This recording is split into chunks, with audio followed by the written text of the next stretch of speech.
Tayloq tumanidan 3 yoshli qiz bola kecha avtoavariya natijasida Samarqand shahar viloyat tez tibbiy yordam ilmiy markaziga olib kelindi.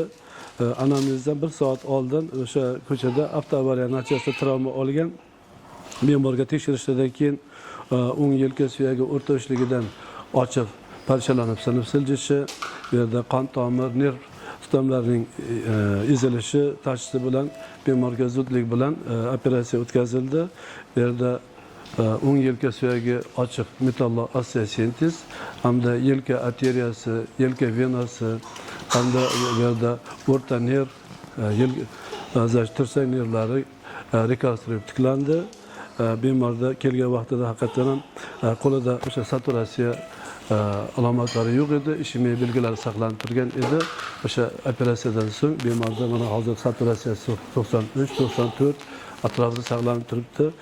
Barmoqlarda harakat bor, ishemiya belgilari ketgan, umumiy ahvolida o'zgarish bor.